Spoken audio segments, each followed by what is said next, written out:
सिगाङाव माब्लाबाबो बिधान सभायाव बर' राव सोलियाखैमोन, नाथाय जों दा बुजिनो नाजानांगौ जादों।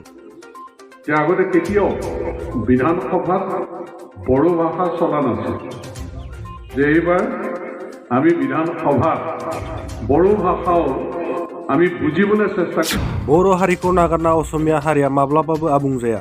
বড়ো জনগোষ্ঠীক বাদ দি অসমীয়া জাতি কেতিয়াও পূৰ্ণাংগ হ'ব নোৱাৰে। बर' हारिखौ नागारनानै असमिया हारिया माब्लाबाबो गोहोगोरायै थांना थानो हाया। বড়ো জনগোষ্ঠীক বাদ দি অসমীয়া জাতি কেতিয়াও অসমৰ মাটিত শক্তিশালী হৈ থাকিব নোৱাৰে। जों खौसे जाना थांना थानांगोन। जों बयबो आसाम बिमानि फिसा। আমি এক হৈ থাকিব লাগিব। আমি অসম মাতৃৰ সন্তান।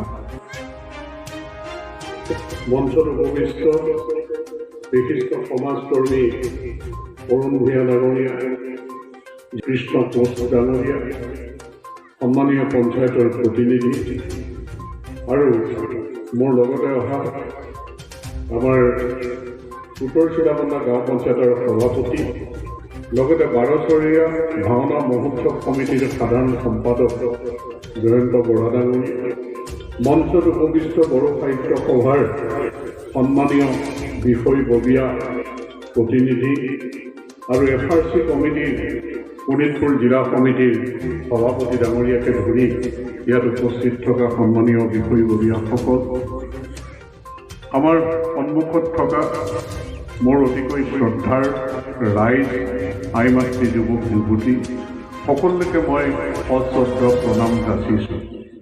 আজি দিনটো আমাৰ খুবেই ব্যস্ততাৰ দিন। আমাৰ এটা ৰথ যাত্ৰা চতিয়া সমষ্টিত সোমাইছে।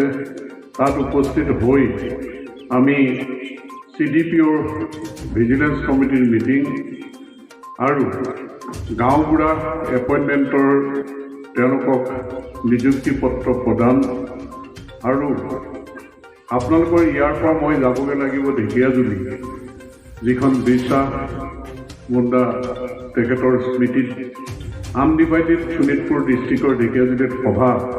তাত আমাৰ আটাইকেইজন বিধায়ক, মন্ত্ৰী, সাংসদ আছে। মই তাতে উপস্থিত হ'ব লাগিব। গতিকে মই আপোনালোকলৈ শুভেচ্ছা জ্ঞাপন কৰিছোঁ যে এটা জনগোষ্ঠী আমাৰ পৰিচয়টো, সাহিত্য সভা হ'ল এখন দাপোন।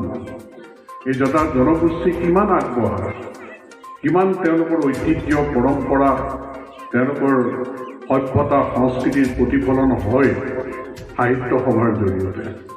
বড়ো সাহিত্য সভাৰ এক চহকী তেওঁলোকৰ ঐতিহ্য আছে আৰু যাৰ কাৰণে অসম চৰকাৰে তেওঁলোকক স্বীকৃতি প্ৰদান কৰিছে বড়ো ভাষা। আগতে মইতো বিধায়ক হোৱা এতিয়া 22 বছৰ হ'ল, যে আগতে কেতিয়াও বিধানসভাত বড়ো ভাষা চলা নাছিল, যে এইবাৰ আমি বিধানসভাত বড়ো ভাষাও আমি বুজিবলৈ চেষ্টা কৰিছোঁ। কাৰণ বিধানসভাত অসমীয়া ভাষা, ইংৰাজী ভাষা, হিন্দী ভাষা চলিছিল। এইবাৰ সংযোজন হৈছে বড়ো ভাষা। গতিকে আমাৰ চৰকাৰে এইটো বলিষ্ঠ সিদ্ধান্ত, কাৰণ অসমৰ ভূমিপুত্ৰ বড়ো জনগোষ্ঠীক বাদ দি অসমীয়া জাতি কেতিয়াও পূৰ্ণাংগ হ'ব নোৱাৰে। বড়ো জনগোষ্ঠীক বাদ দি অসমীয়া জাতি কেতিয়াও অসমৰ মাটিত শক্তিশালী হৈ থাকিব নোৱাৰে। যে আপোনালোকক লৈ আজি অসমীয়া জাতি, আমি এক শক্তিশালী জাতি। আৰু এই বড়ো জনগোষ্ঠীৰ বাগৰুম পৰা আৰম্ভ কৰি যিখিনি সাংস্কৃতিক গৌৰৱ আছে আৰু সাহিত্যৰ ক্ষেত্ৰত আপোনালোকৰ যিখিনি বৰেণ্য ব্যক্তি আছে, তেওঁলোকৰ যি অৱদান বা আপোনালোকৰ বাথৌ পূজাৰ পৰা আৰম্ভ কৰি যি ঐতিহ্য পৰম্পৰা আছে, এইখিনি আমি সকলোৱে ৰক্ষা কৰিব লাগিব। আৰু তাৰ কাৰণে বৃহত্তৰ অসমীয়া জাতিৰ অন্তৰ্গত আমি সকলোৱে একেলগে থাকিলে আমাৰ ভাষা, সংস্কৃতি, পৰম্পৰা, ঐতিহ্য আমাৰ আছে, এইখিনি আমি একেলগে থাকিলেহে আমি চহকী অসমীয়া জাতি। যদি আমি মিচিং জনগোষ্ঠীক বাদ দি কোনোবাই ভাবে, কাৰ্বি জনগোষ্ঠীক বাদ দি কোনোবাই ভাবে, তিৱা জনগোষ্ঠীক বাদ দি কোনোবাই ভাবে, মৰাণ জনগোষ্ঠী, কোচ ৰাজবংশী, বিভিন্ন জাতি জনগোষ্ঠীৰ মানুহে এইখন অসমত আমি বসবাস কৰি আছোঁ। আমাৰ সাহিত্য আছে, বাৰেবৰণীয়া সংস্কৃতি আছে, যে ইয়াক আমি একত্ৰিত কৰি অসম মাতৃভূমিৰ প্ৰতি থকা দায়িত্ব কৰ্তব্য আমি নিষ্ঠাৰে পালন কৰিব লাগিব। তেতিয়াহে আমাৰ ল'ৰা ছোৱালীক আমি মানৱ সম্পদ হিচাপে সৃষ্টি কৰিব পাৰিম। অসমৰ মাননীয় মুখ্যমন্ত্ৰী ডক্টৰ হিমন্ত বিশ্ব শৰ্মা ডাঙৰীয়াই দেশৰ 5খন শ্ৰেষ্ঠ ৰাজ্যৰ ভিতৰত অসমখন গঢ় দিবৰ কাৰণে যি এক সংকল্প লৈ কাম কৰিছে, তেতিয়াহে আমি সফল হ'ব পাৰিম যদি আমি এক হৈ থাকোঁ।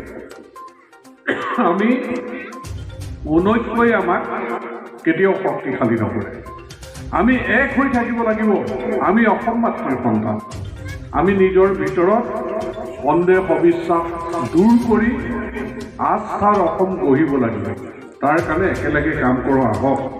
আজি মোৰ বহু কথা কোৱাৰ ইচ্ছা আছে, কিন্তু মই যেতিয়া সভাখনত উপস্থিত হ'বগৈ লাগিব, আমাৰ কৃষ্ণ কোচ